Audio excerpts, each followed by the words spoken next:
السلام عليكم، مرحبا بكم في قناة سناء للطبخ. اليوم راح نديرو وصفة كروكي بطريقة بسيطة سهلة ما فيها والو. عندنا المقادير هنايا، انا هنايا كيلت لكم عفوا الكيلة كلشي بنفس الكيلة. انا هنايا الكيلة تاعي الكاس هذا يهز لي 240 مليلتر، بصح الكيلة نتوما كما تحبوا كما تحبي ديري الكيله. هنايا عندي انا كاس زيت تاع 240 مليلتر، هو نفسه الكاس اللي كيلت به البيض ثاني كيلهم. انا هنايا جاوني 4 حبات وانتوما الكيله اللي تحبوا. المهم هنا الكيله تاع الكاس تاع 240 مليلتر انا كي كيلتو جاوني عمروا لي الكاس 4 حبات تاع البيض. المهم هنايا هي كاس زيت 240 مليلتر، كاس بيض. هنايا نفس الكاس انا كيلت حطيت هنايا نفسه بهذا الكاس كيلت. كاس سكر عندي هنايا واحد فاني، واحد خميره كيميائيه، وعندي هنايا شيح بالفارينه. الفارينه كما تجي لي العجينه مليحه. نبدا بسم الله، نحط البيض تاعي. لكن الكاميرا باش تشوفوا مليح.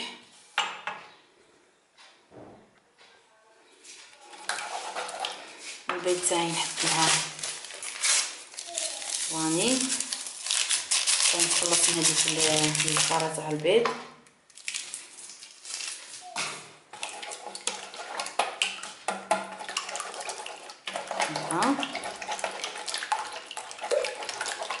انا هنا درت الكيله تاعي شويه صغيره، وانتي واش حابه، كان حابه تكبري الكيله كبري.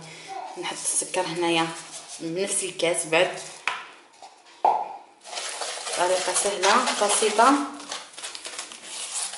بمقادير مضبوطه ان شاء الله سمحوا فيها. هنايا السكر تاعي لازم نحركو حتى يدوب لي السكر مليح مع البيض.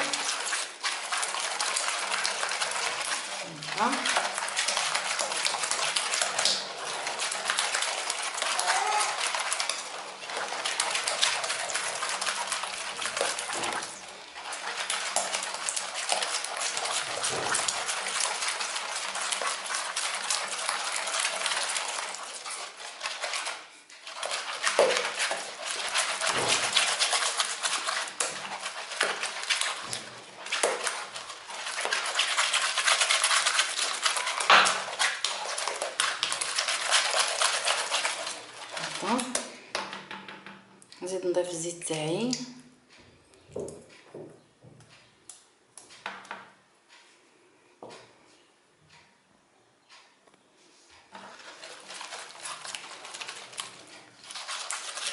نبدا نحرك حتى يمتزج المزيج مع بعضو، خليط مع بعضو.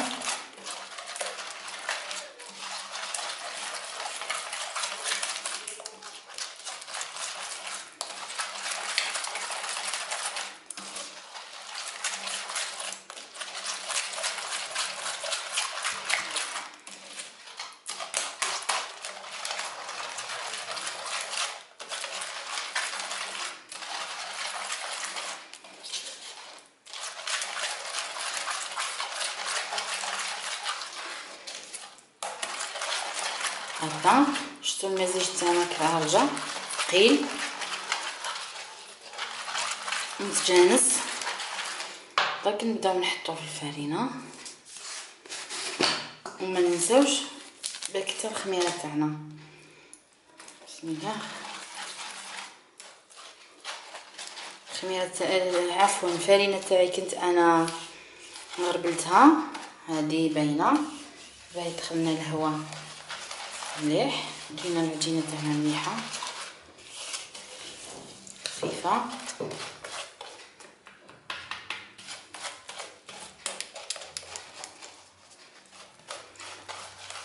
الفرينه على حسب الخليط. نحط انا الباقي تاع الخميره تاع 10 غرام. هذا الباقي فيه 10 غرام هاي.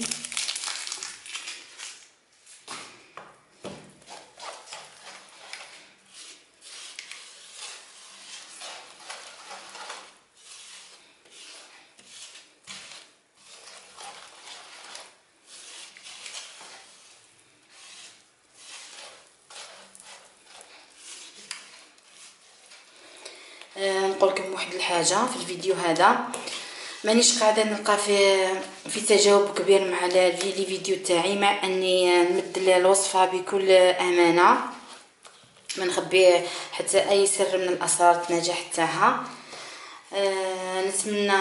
نتمنى تجاوبوني في لي كومونتير. عندكم الحق، في الاول مانيش قاعده نتواصل معكم مليح لي ظروف، انشغالات مع الاولاد وكامل امتحانات راكم عارفين. بصح منا في الفوق ان شاء الله نتمنى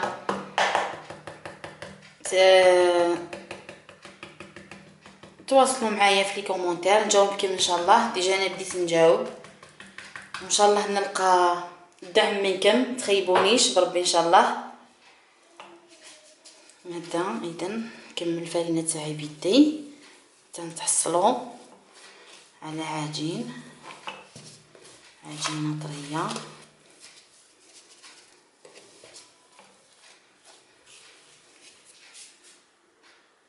اذا تحصلت انا على هذا العجينه ما تشيحوهاش بزاف، خليوها شويه طريه باش الكروكي تاعنا يجي شويه هشوش، ما يجيش هكذا ما كيف نقولوا شغل مسموك، ماشي هشوش، ما يجيناش يابس.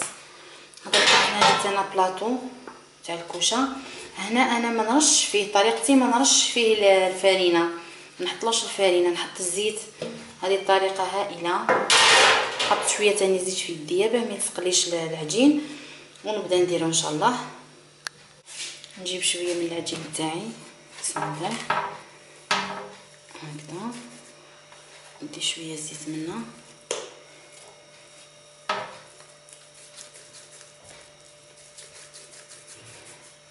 هكذا، ونحطوه هنايا ونسقمو. اذا نجيب العجينه تاعي، شوفوا مليح، شفتوها كيفاه طريه. واش ندير؟ نبدا نخدم فيها انا هنا هكذا، نسقمها مليح.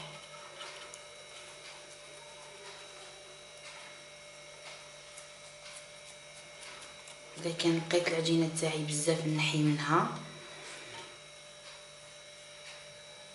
هنايا الحجم تاع الكروكي تاعكم كما تحبي، الا كان حبيتي الحبات تاع الكروكي تاعك يجيو كبار كبري العجينه، الا كان حبيتيهم يجيو شويه نقصي شويه العجينه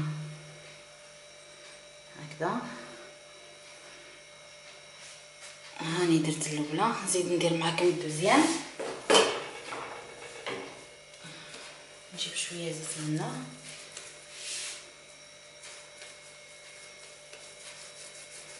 هكذا، وندير لها كيما هذه.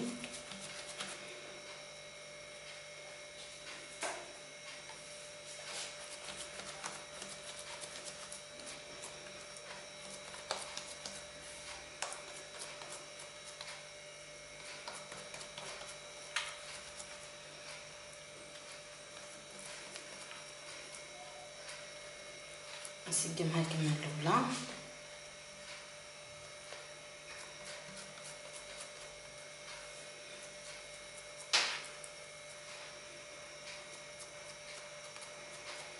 لازم المستطيل تاعنا هذا الحجم تاعو يكون كيف فالحبات تاع الكروكي تاعنا يجي قد بعضهم، متجيش وحده كبيره وحده صغيره. نغسل انا يديا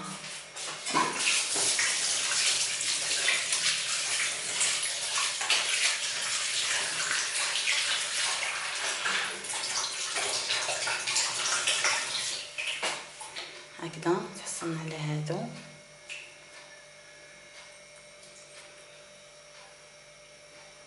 نجيب الماس نسقم بيه،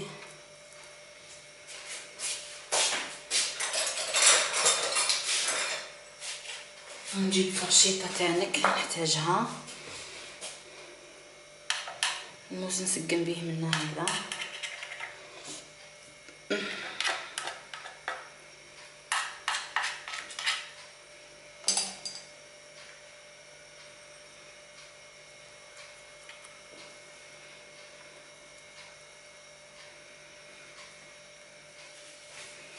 هكذا واش ندير انا درك، نديرو بالفرشيطه نركمو بالفرشيطه هكذا كما الشكل الكروكي المتعارف عليه هكذا بالعقل برك ديريه هكذا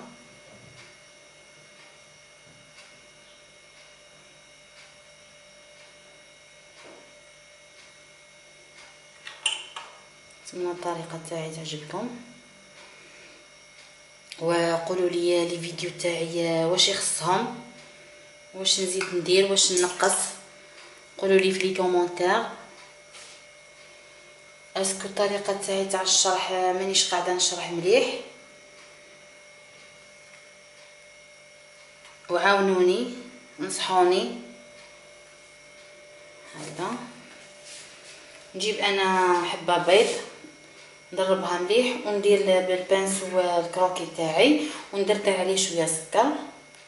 اذا هنا بعد ما درت الخطوط هادو هذه جبت حبه بيض ضربتها حطيت لها شويه لافاني بان نتخلص من هذيك الرائحه تاع البيض وفي نفس الوقت الكروكي تاعنا يجي احمر من الفوق. قبل ما نحط البيض انا ندير بالفرشيطه هنا باه الكروكي تاعنا ما يتنفخش بزاف ماشي ما يطلعش ما يتنفخش دي فوا يجي فيه الفقاعات هكذا باه تجنبوا هذه المشكله هكذا. نبدا نحط في البيض تاعي من فوق يعني هذا الكروكي الاصلي التقليدي. نتمنى الطريقه تاعي تعجبكم هكذا نوزعوا البيض من فوق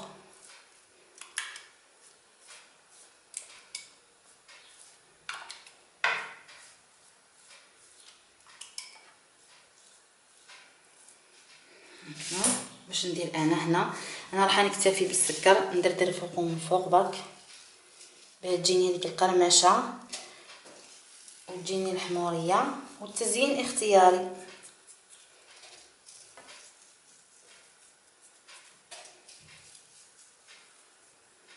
هكذا انا كنت شعلت الفور على الكوشه تاعي على درجه متوسطه كي تسخن لي نقص شويه باه ما يتلهفليش في الطياب من تحت وما يتحرقش ونتلاقاو ان شاء الله من بعد.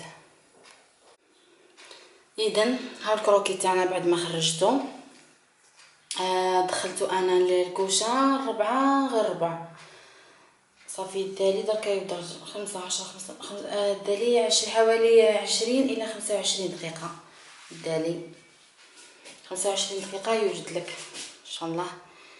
واش ندير انا درك نقسمو لكم او مازالو سخون غير كما خرجتو من الكوشه. بسم الله. كاين اللي تحبوا شويه عريض كاين اللي تحبوا شويه بسم الله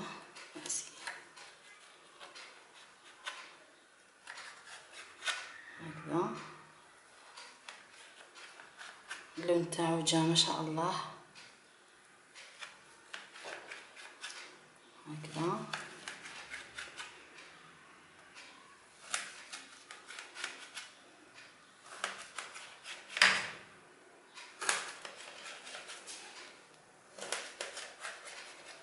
نتمنى تجربوه وينجح لكم.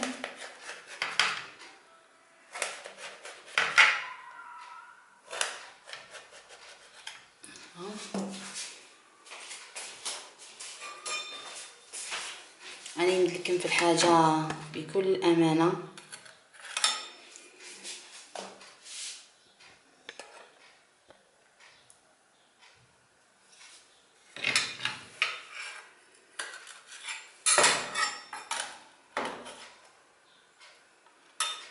اللون تاعو من فوق لتحت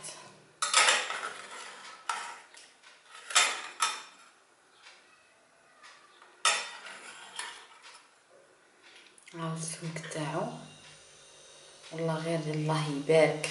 نتمنى تجربوه وتستمتعوا به مع اطفالكم في قهوة العصر ان شاء الله. قهوة مع الحليب اطفال يحبوا الكروكي انا ولادي يحبوه.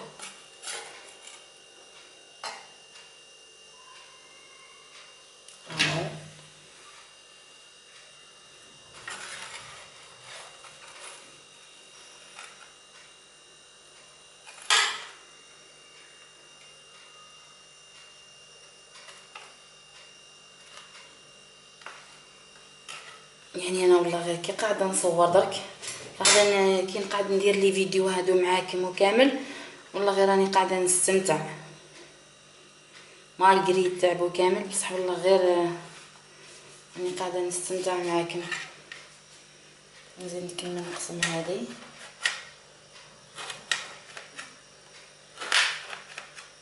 راني حابه تاني تقولوا لي لي فيديو تاعي هذه اللي قاعده نديرهم، نقعد ندير اسكو نقعد ندير غير الطبخ نعلمكم الطبخ، ولا نقعد ندير نهضر هكا، نهضر على مثلا كل يوم كل فيديو نهضر لكم على موضوع وانتم تواصلوا معايا في لي كومونتير ان شاء الله. قولوا لي اسكو هذه نديرها ولا لا ما كان لا. نتمنى كي تشوفوا الفيديو تاعي هذا تجاوبوني.